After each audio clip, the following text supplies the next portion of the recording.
जी अस्सलाम वालेकुम बच्चों, मैं अपने चैनल में आपको वेलकम करता हूं। मैं आज आपको इस छोटी सी वीडियो में ये बताऊंगा कि ए टू फिज़िक्स का जो फ्रंट पेज होता है, फार्मूला शीट जो क्वेश्चन पेपर का है, उन फार्मूलाज को कैसे इफेक्टिवली यूज़ करना है।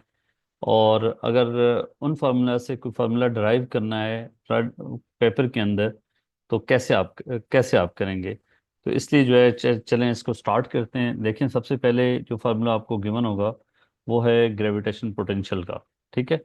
इस फार्मूले से अगर आप देखें तो phi is minus G M over R. तो आपको जो ग्रेविटेशन पोटेंशियल है वो नेगेटिव है।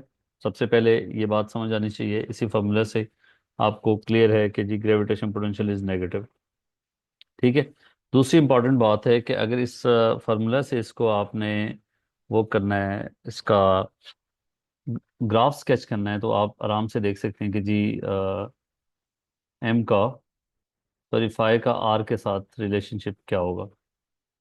तो ये चीज़ इसी ग्राफ यहाँ से हम बता देंगे कि ये अगर आपके पास मैथ है और इससे आगे आगे इसको देखना चाह रहे हैं, तो इस इक्वेशन को देखें कि आर जो है इसका डिनोमिनेटर में ग्रेविटेशन पोटेंशियल जो है वो थ्रू आउट नेगेटिव होगा।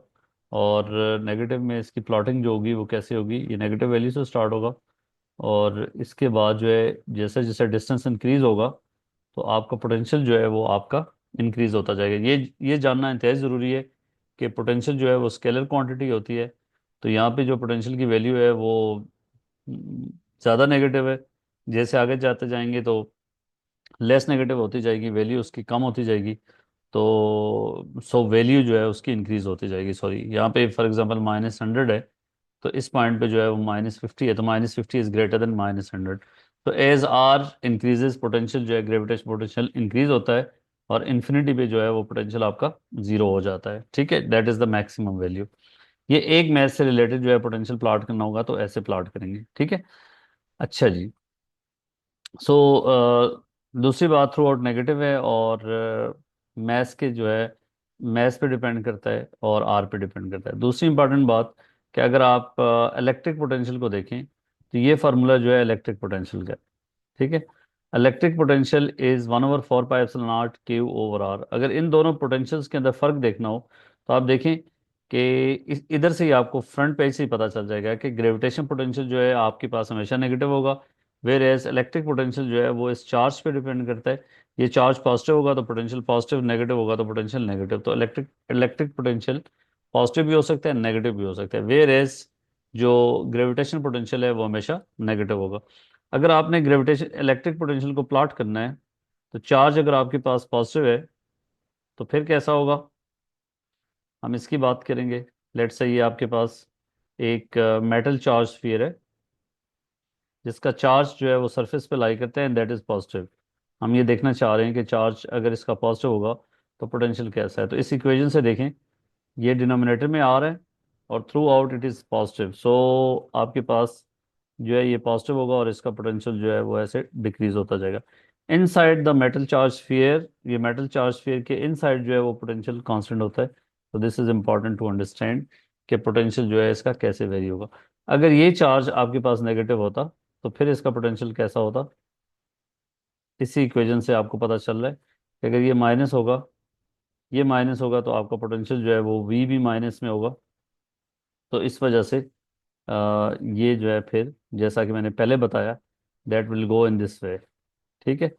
और inside it will be a constant. So as you are moving away from the negative charge surface, potential increases. Okay.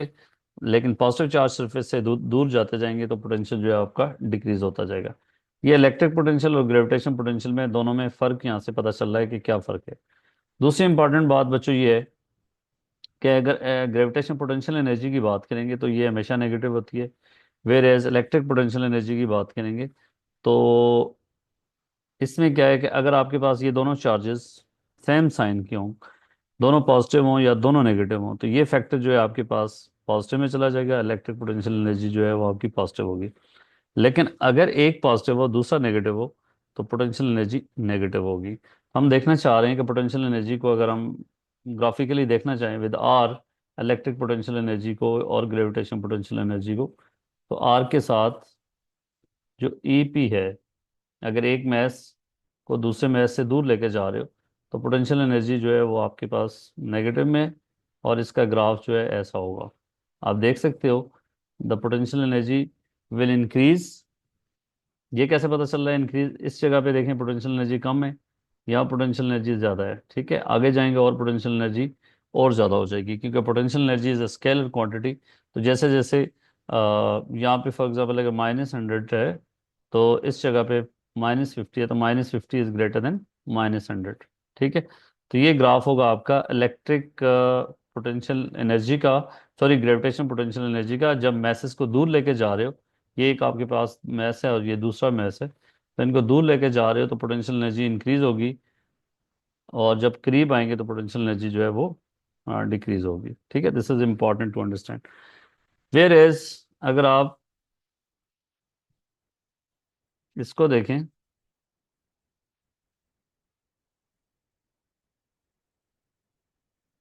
अच्छा, दूसरी इंपॉर्टेंट बात कि इलेक्ट्रिक पोटेंशियल एनर्जी अगर दोनों चार्जेस आपके सेम साइन है तो पोटेंशियल एनर्जी आपकी पॉजिटिव होगी, और उस सूरत में पोटेंशियल एनर्जी जो है वो ऐसे होगी।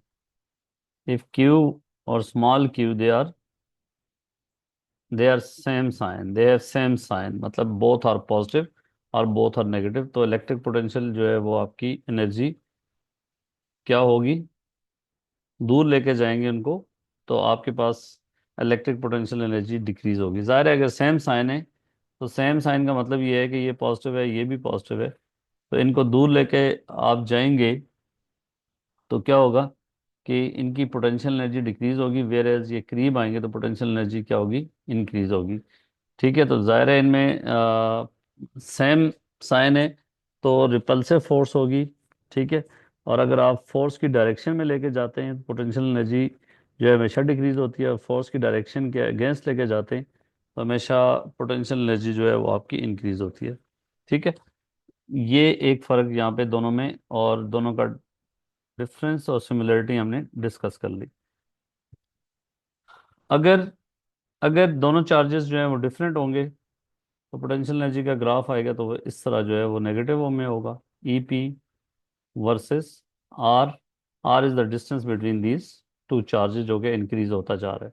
ठीक है, उस सूरत में आप देखें तो ग्रेविटेशन पोटेंशियल एनर्जी के साथ सिमिलर होगी। अच्छा जी, अब अगर हम ग्रेविटेशनल पोटेंशियल का फार्मूला दिया होता है, इलेक्ट्रिक पोटेंशियल का दिया होता है, gravitation potential energy, electric potential energy, बाकी इसके अलावा जो फार्मूलाज हैं इलेक्ट्रिसिटी ग्रेविटेशन फील्ड के अंदर, वो बाकी सारी चीज़ें आपको पता होनी चाहिए कि जी जो न्यूटन लॉ ऑफ ग्रेविटेशन है उसका फार्मूला आपको याद होना चाहिए, फिर ऑर्बिटल स्पीड है उसका फार्मूला याद होना चाहिए। वो सारी चीज़ें आपको जो है न्यूटन लॉ ऑफ ग्रेविटेशन के बेस पे आपको पता होनी चाहिए, या रन टाइम पे आपको निकालना आना चाहिए। ठीक है, अच्छा, अब आइडियल गैसेस में अगर प्रेशर की बात करें तो प्रेशर आपके पास है P = 1/3 NM/V c²।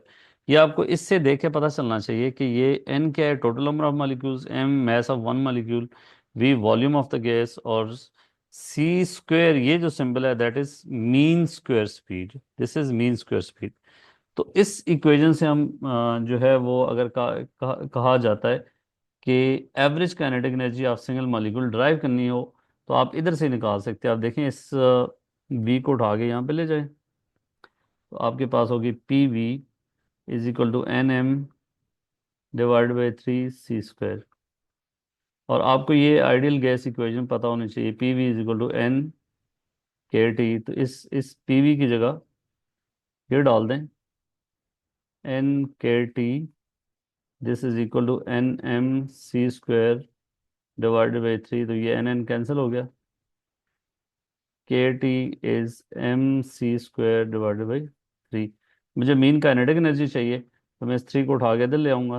3 KT = MC², 2 से डिवाइड कर लूंगा ताकि काइनेटिक एनर्जी हो, तो ये आपके पास मीन काइनेटिक एनर्जी आ गई of single molecule, that is equal to 3/2 KT।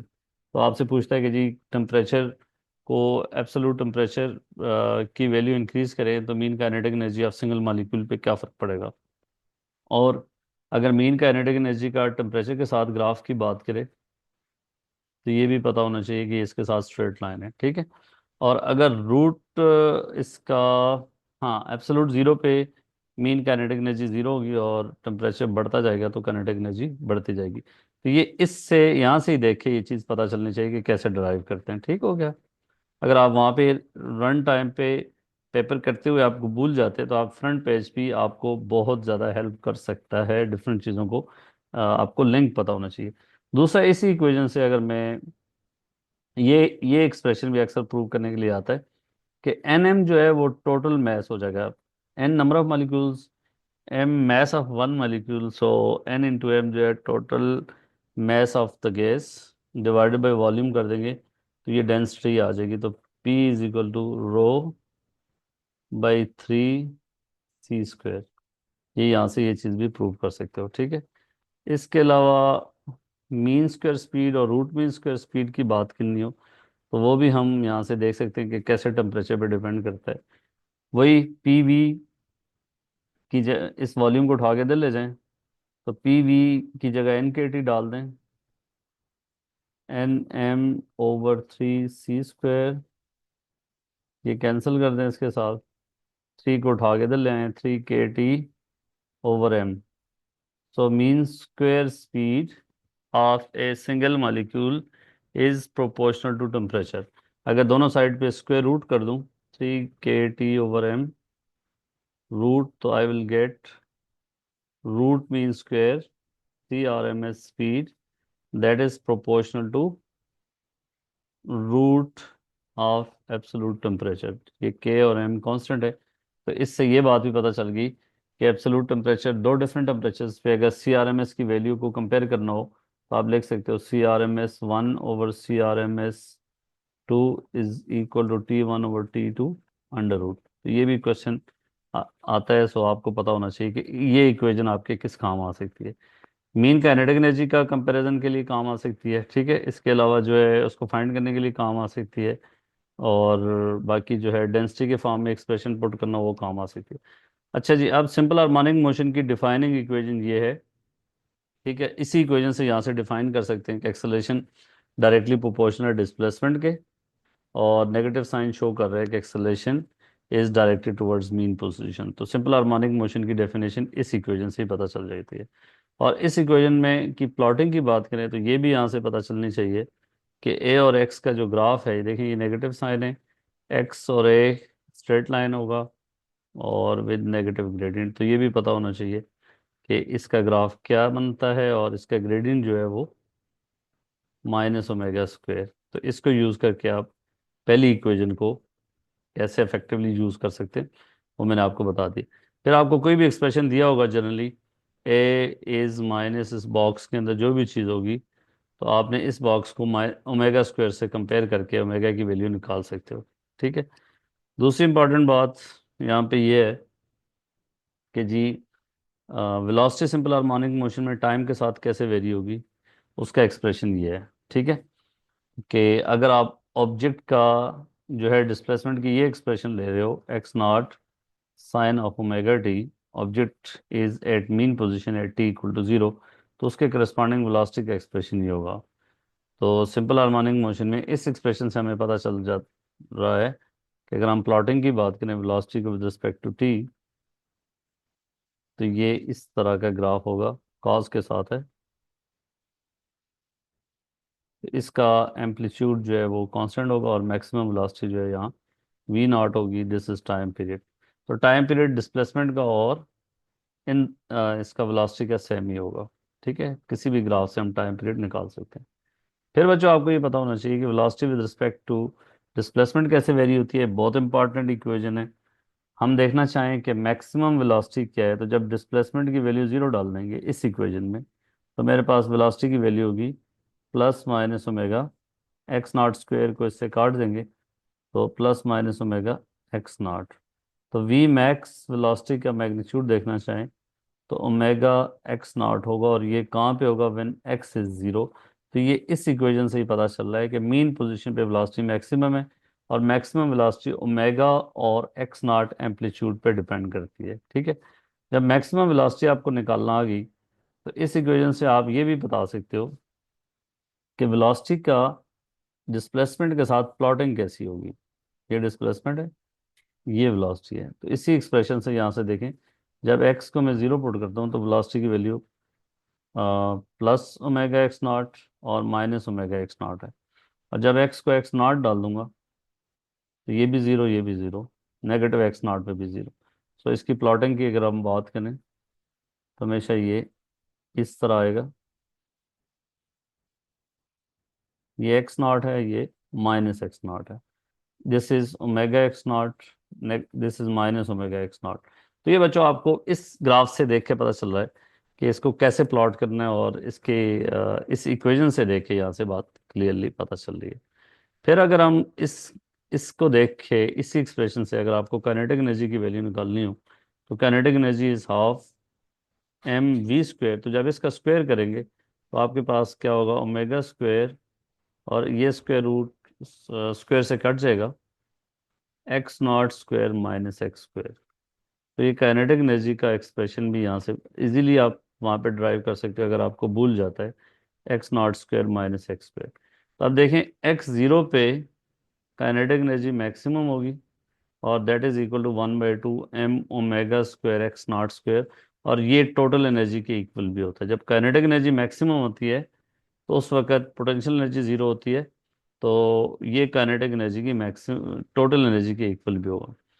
अच्छा, अगर आप ये देखना चाहो कि इसका ग्राफ कैसा बनेगा, ये आपके पास एक्स है और ये ई के है, तो आप इजीली बता सकते हो कि एक्स जीरो पे काइनेटिक एनर्जी मैक्सिमम, और एक्स नॉट, एक्स की जगह अगर एक्स नॉट डालूं तो जीरो।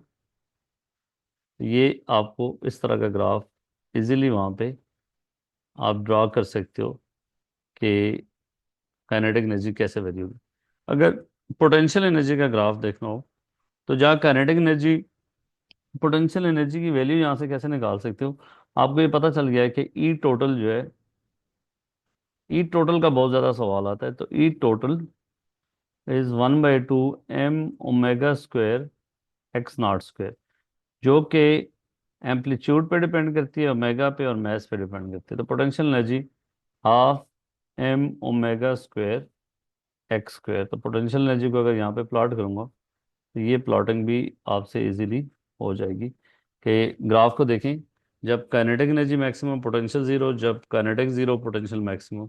इस ग्राफ को रेड को मैं शो कर देता हूँ, दिस इज ई पी, और ये जो ग्रीन वाला है दिस इज ई के। ठीक है। और टोटल एनर्जी को देखना चाहें तो वो सीधी लाइन होगी, दिस इज ई टोटल। तो इस एक इक्वेशन से हमने डिफरेंट चीज़ों को इजीली मैनिपुलेट कर सकते हैं कि कैसे आपने काइनेटिक एनर्जी पोटेंशियल एनर्जी के एक्सप्रेशन कैसे निकालने, और फिर उनका ग्राफ्स जो है वो कैसे निकालने हैं। ठीक है। दिस इज, ये एक इक्वेशन इतनी इंपॉर्टेंट है कि आप भूल जाएं तो आपके लिए वहाँ से काइनेटिक एनर्जी पोटेंशियल एनर्जी और उसका विद रिस्पेक्ट टू डिस्प्लेसमेंट उसकी डेरिवेशन की गई है। अगर विद रिस्पेक्ट टू टाइम देखना चाह रहे हैं तो फिर ये एक्सप्रेशन डालेंगे। अच्छा जी, फिर आपके पास इलेक्ट्रिक पोटेंशियल ये हो गया। कैपेसिटर्स देखें, कैपेसिटर सीरीज में ये फार्मूला आपके लिए इफेक्टिव है कि सीरीज में कैपेसिटर जो है वो 1/c is equal to 1/c1 plus 1/c2। अगर दो कैपेसिटर्स हों तो मैं इसके लिए सिर्फ टू के लिए ये बात लिख सकता हूँ, 1/c1 प्लस 1/c2। तो इजीली हम देख सकते हैं C1 C2, जैसे C2 प्लस C1 1/c, सो उल्टा कर लें तो C is C1 C2 product over sum. ये ज़रा शॉर्टकट वाला फार्मूला होता है, जो दो कैपेसिटर सीरीज में हो तो फिर ऐसे उसको मैनिपुलेट करते हैं। फिर बच्चों, अच्छा जी, कैपेसिटर्स इन पैरेलल में कैपेसिटेंस ऐड होती है, तो इससे जो है वो टोटल चार्ज, बस इससे आपको यही फ़ायदा है कि यहाँ से कैपेसिटेंस सीरीज पैरेलल के फार्मूलाज आपको नहीं भी आते तो कोई मसला नहीं, यहाँ से आप देख लेंगे। अब डिस्चार्जिंग ऑफ कैपेसिटर की इक्वेशन जो है वो उसने बता दी आपको। इसको ज़रा समझा देता हूँ कि इसका मतलब क्या है। देखिए इसमें एक्स क्या हो सकता है, एक्स चार्ज भी हो सकता है, क्यू। एक्स नॉट का मतलब initial charge e⁻⁻t divided by R C. अब इसमें कुछ चीज़ें समझाने वाली हैं। आर रजिस्टर है, सी कैपेसिटर है, टी टाइम है। अब देखो बच्चों, एक्सपोनेंशियल फंक्शन की कोई पावर में यूनिट नहीं होती। This is very important to understand. इसका मतलब अगर ये टी है, इसकी यूनिट सेकंड है, तो आर और सी की यूनिट भी सेकंड होनी पड़ेगी ताकि सेकंड ओवर सेकंड कैंसिल हो जाए। तो ई की पावर की कोई यूनिट नहीं होती, ये जानना आपके लिए इंतहाई ज़रूरी है। तो इसलिए आर और सी की यूनिट सेकंड होगी अगर रेजिस्टेंस ओम में और कैपेसिटेंस फेरेड में, तो इनको मिला के यूनिट आप प्रूव भी कर सकते हो, ये सेकंड आएगी। ठीक है। अच्छा, ये ये चार्ज एट एनी टाइम है, ये इनिशियल चार्ज है, और टाइम के साथ साथ जो है वो चार्ज कैसे वेरी होता जाएगा, इसका ग्राफ भी पता होना चाहिए। क्यू का इनिशियल चार्ज जो है वो क्यू नॉट, और चार्ज जो है वो एक्सपोनेंशियली डिके करेगा, चार्ज की वैल्यू डिक्रीज होती जाएगी टाइम के साथ साथ साथ। ठीक है। सो ये चार्ज भी हो सकता है डिस्चार्जिंग के दौरान, कैपेसिटर के क्रॉस जो वोल्टेज है वो भी टाइम के साथ साथ ऐसे डिक्रीज होगी। ठीक है। और जब कैपेसिटर डिस्चार्ज हो रहा हो तो उसमें करंट भी वक्त के साथ साथ कम हो रहा होता है। तो ये इसीलिए एग्जामिनर ने एक्स डाल दिया कि इससे रिलेटेड तीन क्वांटिटीज होती हैं जो आप इजीली लिख सकते हो इसको। ठीक है। अगर किसी चार्ज आपको दिया हो और आपने टाइम निकालना हो तो फिर आप क्या करेंगे, q over Q naught e power minus t divide by R C, तो यहाँ से लॉग ले लेंगे, l n q divide by q naught l N e power minus t divide by R C. तो लॉग की property है, ये power नीचे चले जाएगी, तो minus T over R C L N E which is one. So Q, sorry Q over Q naught की value L N E one होती है, तो टी फाइंड करना होगा तो आप यहाँ से फाइंड कर लो। ठीक है। तो ये इस इक्वेशन से अगर आपने टी निकालना है तो इस तरह फाइंड करेंगे। और दूसरी इंपॉर्टेंट बात इसमें समझने वाली है कि रेजिस्टर अगर आपका ओहम में होगा, कैपेसिटर फेरेड में होगा, तो टाइम फिर आपने सेकंड में यूज कर सकते हैं। ठीक है। अगर टाइम सेकंड में है तो इनको ओम और फेरेड में होना चाहिए। ऐसा नहीं है कि रेजिस्टर आपको मेगा ओम में दिया हो, कैपेसिटर माइक्रो फेरेड में दिया हो, और वो कहे कि जी 5 मिली सेकेंड 5 सेकेंड पे बताएं कि चार्ज क्या होगा, तो आप 5 यहाँ पे डाल दें और उनको एज इट इज डाल दें, तो ऐसा नहीं। आपने इसको प्रॉपरली समझ के करना है जो मैंने बात बताई है। ठीक है। ई की पावर की कोई यूनिट नहीं होती, मैंने पहले बता दिया। वो चीज़ आपको यहाँ पे भी काम आती है कि जब आपके पास रेडियो एक्टिव डिके का फॉर्मूला है, रेडियो एक्टिव डिके में एक्स क्या हो सकता है, नंबर ऑफ अनडिकेड न्यूक्लियाई, ये original nuclei minus lambda T. ये याद रखना कि इस इक्वेशन के मुताबिक भी जो ई की पावर है उसकी कोई यूनिट नहीं होती, तो इसीलिए टी की यूनिट है सेकंड, लेमडा की यूनिट होती है 1/सेकंड। सो सेकंड इंटू 1/सेकंड, ताकि वो कैंसिल हो जाए। टी टाइम है जिसके बाद आप अनडिकेड न्यूक्लियाई देख रहे हैं। लेमडा जो है वो डिके कांस्टेंट है जिसकी यूनिट जो है 1/सेकंड है। ठीक है। So in terms of base unit, अगर इसको भी प्लॉट करेंगे, एन को एन नॉट के एन को टाइम के साथ, सॉरी एन नॉट के साथ नहीं, टाइम के साथ, तो ये ऐसा डिक्रीज होता जाएगा। This is an not initial, और एन नॉट डिवाइडेड बाई 2 हो जाएगा, तो ये हाफ लाइफ होगा। ठीक है। तो ये इसका ग्राफ का इधर से मिलता जुलता था, इसलिए मैंने पहले करा दी। अब एक्टिविटी भी टाइम के साथ चेंज होगी, इसलिए उसने एक्स के साथ लिखा है कि activity is a not e power minus lambda T. ठीक है। ये इनिशियल एक्टिविटी है, ये एक्टिविटी एट एनी टाइम है। ठीक है। सो एक्टिविटी भी टाइम के साथ चेंज हो रही है, नंबर ऑफ अनडिकेड न्यूक्लियाई वो भी टाइम के साथ कम हो ही जा रहे हैं, एक्टिविटी भी टाइम के साथ कम हो ही जा रही है। ठीक है। सो ये दोनों चीज़ें आपको इस इक्वेशन से पता चलनी चाहिए। अच्छा, फिर ये एक्सप्रेशन क्या बता रहा है कि जी आपका डिके कांस्टेंट और हाफ लाइफ में जो रिलेशनशिप है वो इस एक्सप्रेशन से आप देख लोगे कि हाफ लाइफ अगर आपको पता हो, डिके कांस्टेंट निकालना हो, क्योंकि जब n equal to n naught e power minus lambda t में वो अक्सर हाफ लाइफ दे देता है, और वो कहता है कि सर्टन टाइम के बाद ये बताएं, ओरिजिनल भी दिए होते हैं। तो फिर इसकी वजह से बच्चे परेशान होते हैं कि लेमडा को क्या डालें, तो लेमडा यहाँ से निकाल देना, 0.693 ओवर टी हाफ, ये एल एन टू होता है, l n two over t half. ये एक्सप्रेशन निकालने की जरूरत नहीं, क्योंकि दिया होता है, तो इसलिए मैं आपको ये नहीं बताऊंगा कि ये कहाँ से आया है। अदरवाइज जो n = n0t⁻⁻ लैम्डा टी से ये एक्सप्रेशन निकाल सकते हो, ठीक है। फिर आपके पास हॉल वोल्टेज किन किन फैक्टर्स पे डिपेंड करती है, क्या क्या है इसमें। ये मैग्नेटिक फ्लक्स डेंसिटी, करंट जो है, ये एन जो है number of free electrons per unit volume, T thickness होती है, Q charge of the charge particle, ठीक है। सो मेटल्स के केस में चार्ज ऑफ इलेक्ट्रॉन होगा। एक बात याद रखने वाली है कि हॉल वोल्टेज करंट के साथ डायरेक्टली प्रोपोर्शनल है। अगर करंट के साथ इसका ग्राफ देखना हो या मैग्नेटिक फ्लक्स डेंसिटी के साथ देखना हो, तो देखें बी के साथ हॉल वोल्टेज डायरेक्टली प्रोपोर्शनल है। इसलिए इसको यूज़ करते हुए हम हॉल प्रोब भी बनाते हैं कि हमें बी ज़ीरो होगा तो हॉल वोल्टेज ज़ीरो होगी। दूसरा इंपॉर्टेंट सवाल कि हॉल वोल्टेज जो है वो इन्वर्सली प्रोपोर्शनल है थिकनेस के, तो इसलिए ये सवाल आता है कि हॉल प्रोब इतनी जो थिन स्लाइसेस हैं उससे क्यों बनाया जाता है। तो आपने बोलना है कि Hall voltage is inversely proportional to thickness. So t thickness है, इसमें याद रखने वाली बात है आपको। और थिकनेस अगर छोटी होगी तो हॉल वोल्टेज ज़्यादा होगा, ठीक है। ये फॉर एग्जांपल हॉल प्रोब है ना, ये तो थिकनेस का मतलब यहाँ से इधर से करंट जा रहा है, तो थिकनेस का मतलब होगा ये थिकनेस ये। अच्छा, अल्टरनेटिंग करंट की वैल्यू उसने एक्सप्रेशन दिया हुआ है कि alternating current I = I0 sine of omega t. Again मैं बताता चलूं कि साइन का भी कोई यूनिट नहीं होता। इसके आर्गूमेंट में कोई यूनिट नहीं जाना चाहिए। तो टाइम का यूनिट है सेकंड, ओमेगा का 1/2 सेकंड, तो इसलिए ये कैंसल आउट हो जाते हैं। इसलिए साइन के आर्गूमेंट में, कॉस के आर्गूमेंट में टी के साथ लाजमी ओमेगा आना चाहिए, ठीक है। तो साइन ऑफ ओमेगा टी, इस इक्वेशन से ये भी लिख सकते हैं कि I0 sine of 2 π f t।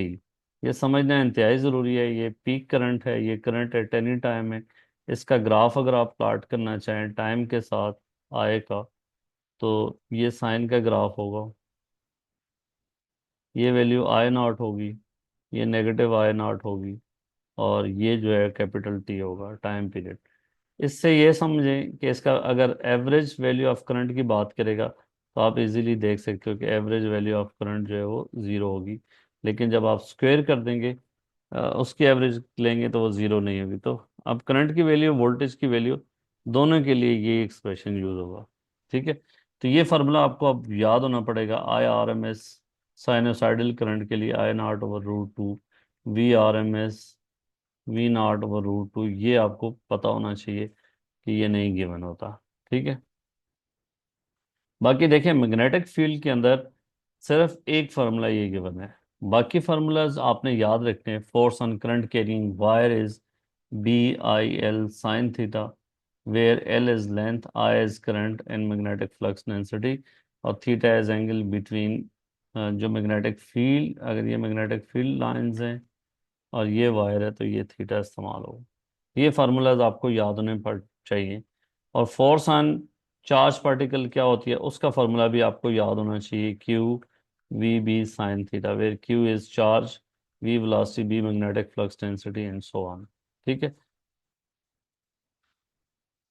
अच्छा जी, अब आपको इसमें जो है इंटेंसिटी रिफ्लेक्शन कोफिशिएंट क्या होता है, जिसको अल्फा भी बोलते हैं, कि फ्रैक्शन ऑफ इंटेंसिटी। आप दो मीडियम है, इसकी इम्पिडेंस Z1 है, इसकी इम्पिडेंस Z2 है।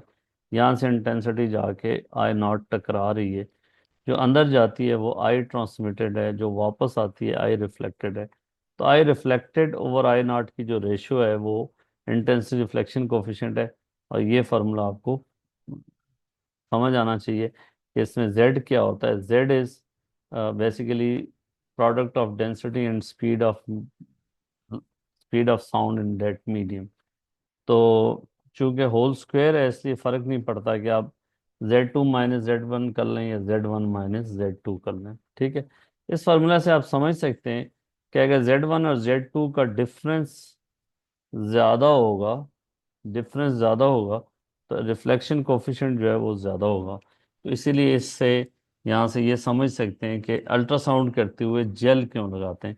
अगर जेल ना लगाएं तो एयर का और सॉफ्ट टिश्यू का जेड में बहुत ज़्यादा फर्क है, रिफ्लेक्शन बहुत ज़्यादा हो जाएगी, ट्रांसमिशन अल्ट्रासाउंड की होगी नहीं, तो इसलिए डायग्नोसिस नहीं कर पाएंगे। अच्छा, स्टीफन बोल्ट्जमैन लॉ, ये लुमिनोसिटी है, ये रेडियस ऑफ द स्टार है, ये एब्सोल्यूट टेम्परेचर है, ठीक है। सो ये जो कांस्टेंट है स्टीफन बोल्ट्जमैन कांस्टेंट, इसकी वैल्यू ऊपर आपको गिवन है कि स्टीफन बोल्ट्जमैन कांस्टेंट की वैल्यू क्या है, वो आप यहाँ पे देख सकते हैं। ये है स्टीफन बोल्ट्जमैन कांस्टेंट की वैल्यू 5.67 टाइम 10⁻⁸, ठीक है।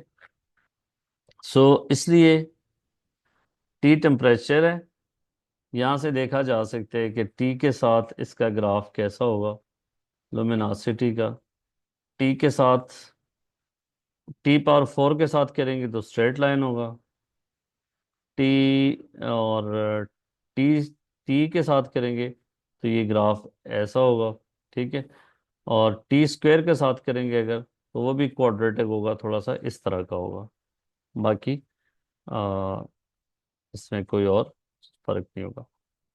अच्छा जी, बाकी जो है आपको बाकी लॉस की इक्वेशन पता होनी चाहिए कि जी मीन्स डिस्प्लेसमेंट लॉ क्या है, कि मैक्सिमम इंटेंसिटी वेवलेंथ जो होती है वो lambda max is inversely proportional to absolute temperature. Doppler effect आपको दिया हुआ है कि delta lambda over lambda is original wavelength is equal to V over C. Speed of light है, V speed of the galaxy और star है जिससे वो मूव कर रहे हैं, ठीक है। तो इस इक्वेशन को यूज करेंगे तो delta lambda over lambda is equal to V over C के इक्वल कर दें। अगर फ्रीक्वेंसी की बात की है तो delta F over F is equal to V over C. अब देखिए ये कुछ फार्मूलाज थे जिनको मैंने बताया कि इफेक्टिवली कैसे यूज करना है। और ये फार्मूला इलेक्ट्रिक करंट का आइज नकवी, ये आपको यहाँ पे यूज किया जा सकता है ड्रिफ्ट वेलोसिटी के इस फार्मूला की डेरिवेशन के लिए, सॉरी हॉल वोल्टेज के लिए।